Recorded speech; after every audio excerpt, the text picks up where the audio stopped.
So here we are again, back with another niche JRPG that seems to be forgotten about by the masses. Jade Cocoon, Story of the Tamamayu was something I revered in my early childhood due to playing the first level frequently on a demo disc. When I eventually stumbled upon it in a store, I practically got on my hands and knees and begged my mother to treat poor Tiny Tim to a shred of human decency, and sure enough, my wish was granted. The game was created by a company named Genki, who are most known for their racing game titles, so it definitely comes across as a bit strange when a JRPG pops up in their resume seemingly out of nowhere. I guess JRPGs are booming around the time of its release date of 1998, so you've got to try dipping your toes into the water at some stage. What's a little surprising to me is how they managed to rope in one of Studio Ghibli's most recognisable character designers, Katsuya Kondo, to do the designs for the game in question and its sequel. Should I cover that game? I don't know. Despite the European box art being pretty fucking rad, you wouldn't realise he had any involvement till you start looking at the character portraits. But if you're fortunate enough to be born in the glorious US of A, you can see his artwork proudly displayed right here. Let me just get out my appreciation goggles for this one. Very nice. The first thing you're greeted to when you boot up the game is this nice FMV cutscene explaining the backstory. The world of Jade Cocoon that we know consists mainly of large forests that were created by a deity known as Elrim. Elrim sent his servants, the divine spirits, to help tend to the forest necessities and bring life where it's needed. One divine spirit created a beast in its own image known as a beast of knowledge, which were essentially humans with a name change. Elrim pissed his big boy pants over this and is all, listen, them beasts of knowledge got some throbbing dicks and tight pussies, you better be keeping away from them, I've got my eye on you. A deal was struck, however as the years went by and humans multiplied, one horny motherfucker couldn't stop licking their lips after looking at all the butt on display, slapped both hands together and dived straight in. Elrim, being a virgin with rage, got pretty fucking peeved at his minions getting all the tail and turned the divine spirit in question into a beast man as punishment, not knowing that there are humans in the world who would probably still give it a chance regardless. And boom, main menu. I don't know if it's just me, but there's something nostalgic and charming about these old Times New Roman-esque fonts you get on the older JRPGs. Definitely a relic of the times. Once you actually start the game, we're properly introduced to the game's main character, Levant, a young man who's forever cursed of having a father who apparently abandoned the village, and his sweetheart Mabu, a descendant of a tribe of magical humans called the Nagi. Little bit rare for a game like this to just hand the main character a lucky break in love from the second we hit go, but Jade Cocoon is a little bit special in the story department, which is both a positive and a big, glaring negative. Trust me, I'll go into full detail about where the game's story trips up later. We're also introduced to this, charming young man whose entire purpose in the game is to be a cunt and nothing more. I have a job, not like your stupid cocoon master, so there! You're all talk, and a buck-toothed idiot too.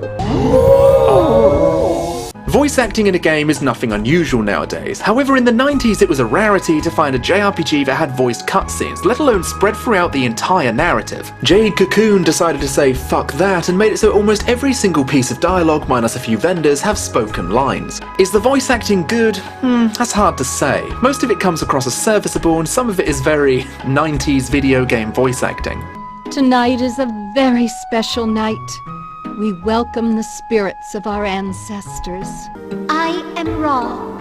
As a Nagi maiden, I shall serve the chosen one of light. Oh, I get a feeling like she ain't fucking British. But take away a few awkward performances and I'd say this gives Jade Cocoon points in how charming it is. Regardless of how abundant voice acting is in games nowadays, back then it was something to be respected and should be respected even today. After conversing with a few villagers and getting to know some of the more important characters, a sudden rumbling in the forest alerts us to danger. A large group of winged insects descend over the village, causing some of the villagers to fall into a seemingly eternal sleep. I deeply regret to say, those winged insects are the Oni-Boo-Boo. The Oni-Boo-Boo, Oni-Boo-Boo, a Boo-Boo. The Oni-Boo-Boo attack causes the village elders to wed Levant and Mabu. An important character named Mother Garai, the guardian of Mabu, holds the ceremony. Her involvement is crucial to the plot, as is revealed later. The reason for this marriage is simple-ish. Levant's father was known as something called a cocoon master, a hunter who traps a beast of a forest in magical cocoons only to resummon them as allies in battle. A cocoon master needs the help of a Nagi bride to purify the cocoons that the hunter brings back. However, it also harms the Nagi woman in the process, causing infections to sprout on her body known as cursed brandings. Levant will then be sent into the forest to hunt for something called a calabash herb, a legendary herb that awakens people from any form of sleep. let's just skip right ahead to the bit I'm sure a lot of you are curious about, the gameplay. As I mentioned earlier, Levant is a cocoon master. His job as a cocoon master is simple. Capture monsters, bring them back to his wife so she can purify them, where he can then equip the monsters as allies or spin them into silk, which can be sold at shops for cold hard cash. Obtaining monsters raises Levant's capture level, which makes it easier to catch stronger enemies. This sounds simple enough, kind of like your average Pokemon clone. However, Jade Cocoon has a very large ace up its sleeve when it comes to separating itself from its competitors. Monster fusion. Say you catch two monsters. We have Handsome Boy number 1 and Handsome Boy number 2. Once Mabu has finished purifying them, you can fuse them together, the first one selected in the fusion process getting the stats and elemental properties of the second. Here's where it gets really interesting though. They also get the physical characteristics of the second creature. This is the case for every single monster in the game. Whenever I hear somebody reminiscing about this game, the monster fusion element is usually the first thing they bring up. Of course, not everything about this game is good. In fact, when you take the monster fusion aside, the gameplay is very bland. When you actually get down to battling a creature, it's your standard JRPG affair. You can attack, defend, and use items. Nothing special. You'll be mostly substituting yourself for one of your free monster allies that I affectionately called RuneScape, MapleStory, and Flyff. My dear children. You use an element to cause higher damage to a creature that shares its weakness, so I guess it's fairly similar to Pokemon in that regard. But can someone please tell me why air is yellow and earth is green? It should be the other way round, you stupid fucking... My biggest issue with the gameplay of Jade Cocoon is how long battles can take. Battles in games such as Legend of Legaia took an eternity sometimes, however I can give it a slight pass due to the battle system being fairly unique and fun. Seeing your fusion beast being sent out for the first time is pretty exciting, but once you start to settle down and actually fight, it becomes a very run-of-the-mill experience. The fact that the response time after selecting attack can be up to 2 seconds, I'm not kidding, is also a crippling blow to whether or not I'd want to replay this in the future. Then there's the fact you'll need to sit through an approximate 10-second animation to summon your monster, and around 5 seconds to switch back to Levant if your monster is on low health in order to heal it. You can't just heal whilst your monster is summoned for some reason, though I will admit it adds a certain layer of strategy nearer to the end of the game, as healing your monster whilst Levant is out means an enemy can have 1 or 2 chances of taking you down. There's also needing to capture the monster, which has an unskippable cutscene which can take up to 20 seconds, and if the monster breaks free, then you have to watch the whole damn thing again. I understand that a lot of my issues with Jade comes from it being a JRPG in a time when they were really trying to find their own feet, especially with Final Fantasy being an ever-looming Goliath in the background, and back then a lot of the problems I have with the game can be brushed aside due to my younger age and the fact that back then this was just a normal thing for the style of game to have. But if I'm honest, for today's standards, Monster Fusion is the biggest positive I can say about the gameplay, but you should pick up the game just to check out. I'd wish I could be more positive about the rest of it, but then it wouldn't be an honest review. I feel I'm trying to justify this to myself as well, because deep down, I like this game. It was a part of my earlier growing up days, and it was another stepping stone into my fanatical love for the genre. I guess nostalgia really can blind you sometimes, huh? Sentimentality aside, it's time to tackle the rest of the story. Levant is on his quest to find the Calabash herb to wake up some of the villagers. We meet with a fellow cocoon master named Chorus who gives us a challenge to reach his house. We eventually get there and he tells us he doesn't have the herb, but a descendant of a divine spirit who got frisky with a human might. This is going to be a repeating theme in the game. Get to the end of a forest, ask about the Calabash herb, get sent into another forest to ask another character about the herb. The forest is split up into the Beetle Forest, Dragonfly Forest, Spider Forest, and finally Moth Forest. In order to enter these dungeons, you need a key, which can be obtained by reaching the end of a dungeon or achieving a story goal. Nothing really happens for the first 3 forests though. You just go from dungeon to dungeon going, "Excuse me, do you have the herb?" "Nah mate, try elsewhere." "I'll try elsewhere then." We meet with Hugo the Troll, who happens to know about the herb's location. Let me tell you what happened while I was trying to rescue all of you from Scylla. When he asks for a treasure in order to reveal it, we hand over an incredibly important ring that Mabu gave us before she became our bride, which I'm sure we'll go over just fine. Oh, so you gave him the ring? Nice one, Levant. I can really see the rivers of lust flowing after that brave decision. After this, something of importance finally happens. A lady named Jabara isn't happy with just waking up the villagers, so she makes a rather brash decision of imprisoning something called the Divine Tree in order to stop events like the Onibubu attack from occurring again. How do you know this will work? Pretty much everyone thinks it's a bad idea, but they decide to go through with it regardless, because the story can't really progress otherwise, so fuck it. Eventually reaching a curiously phallic divine tree, we imprison it, causing the Guardian to call us a naughty boy and send us straight home. But oh dear, upon returning home, it turns out that Jabara has kidnapped Mother Garai and is planning on sacrificing her to appease the forest for their sacrilege. Here's where a ton of really weird shit happens. Are you okay? Jabara reveals to us that Mother Garai was in fact Azura, the goddess of death, incarnated in human form. Mother Garai admits to this and states she only exists to cleanse the evil souls of the beasts of knowledge. She then self-destructs, causing every member of the village minus Levant to turn to stone. Obviously your first instinct is to rush to see how Mabu is doing, not your mother of course, because I'm sure even turning to stone hasn't changed her a bit. You cried out in your sleep last night. Are you alright? Mabu has been turned into a fairy. Why? I honestly can't tell you. Turns out she'll soon disappear if she isn't kept inside one of Levant's cocoons for safety. Garai appears to us in spirit form and tells us we're the chosen one of light and we have to fight the chosen one of darkness. Okay? And so begins our final journey. Once inside the Moth Forest, we find a Nagi chieftain and 2 Nagi maidens who now serve as a vendor and someone to help merge monsters. I shall open the door, for I am the incarnation of Mephoses, gatekeeper of time. You may call me Ni. The guardian deities of light and darkness shall be guided by the twin dragons of Kemuel, and the Kumarian Kaya gates shall open. What? Run that by me again? So you're a god. Alright, but what's this about the twin dragons of Kemuel? Who's Kemuel? What are the Kumari and Kaya gates? You could literally be speaking gibberish to me right now and it would make more sense. He tells us that if the chosen one of light and the chosen one of darkness meet, the beasts of divine power will be freed from their curse and they'll reach tranquility. Are the beasts of divine power the same as the divine spirits? He then goes on about the fate of his people and a previous chosen one of darkness called King Karis. But we don't know who the fuck King Karis is. He's talking to us like we've been researching this and we happen to know all about this intricate lore. He then drops the bomb that Mabu's birth signified the reincarnation of Menek and Karis, the light and the darkness. What the fuck is he saying?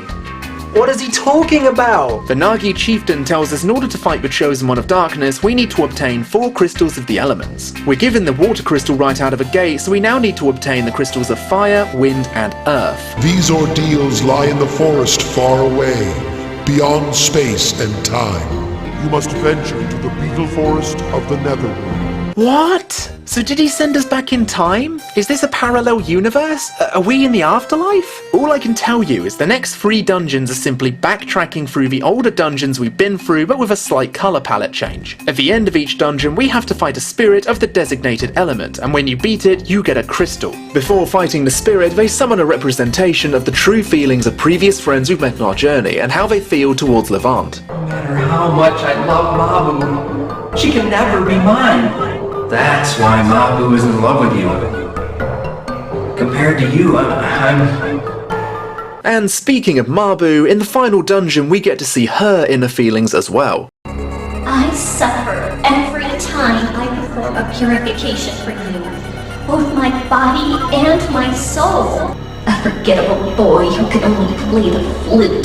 Mabu, what the fuck? Finally, this is something I can understand, and I quite like. Mabu is tired of the chains of tradition. She doesn't want to end up like Levant's mother, who just waits patiently for her husband to return home. She wants to be independent and feels that love is just another thing that keeps her chained. After beating the boss that Mabu either turns into or summons, she comes to terms with the fact that love can be a good thing and questions that even though Levant has seen the true darkness inside of her, will he still love her? It's good stuff, honestly.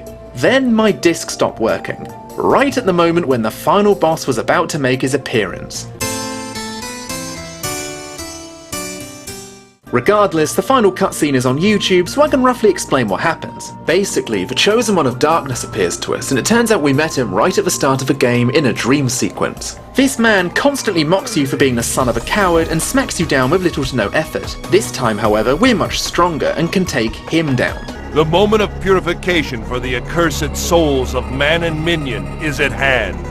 If you do not heal my sadness before the moth emerges from the divine cocoon... What moth? When was this mentioned before? Did pages of a script just fall out whilst the voice actors were recording this and they had to settle with what they had? Anyways, the Chosen One of Darkness turns out to be Levant's father, Riquette's, and they now need to work together to cleanse the souls of everything in the forest, I think.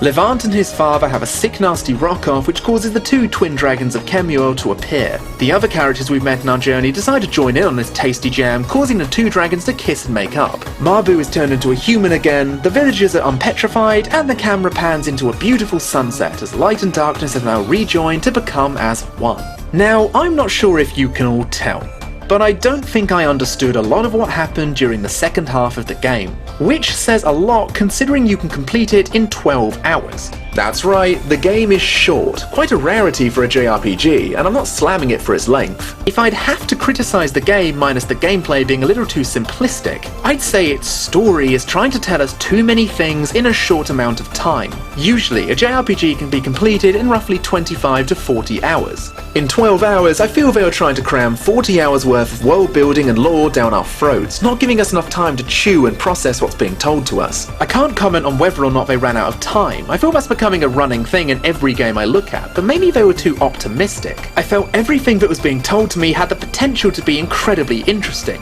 But, for example, if we have no idea who King Karis, the Chosen One of Darkness is, then all we're seeing are words with no meaning or weight behind them. So much feels like it's been forgotten or simply left out. For example, we have this character, Louis. In the start of a game, he guides us to the Beetle Forest, giving us the only key to let a person inside. Once a person is in, no one can re-enter without the key. We then fight him as a boss later into the dungeon. He wears the same clothes as Louis, he has the same voice actress of Louis, and is just Louis. How did Louis get inside without the Oni key? It's never once explained, and we never even see Louis again for the rest of the game's main story. There's also this that I brought up in the start. The cursed brandings on Mabu? Yeah, they're never mentioned or brought up again. The story ends up becoming incredibly confusing. Would love to know the behind the scenes scoop as to why these things ended up slipping past them, but for now, it'll remain a mystery. Overall, I'd say I respect Jade Cocoon in a way. I can't say I'd revisit it anytime soon, which says something considering it can be completed in such a short span of time.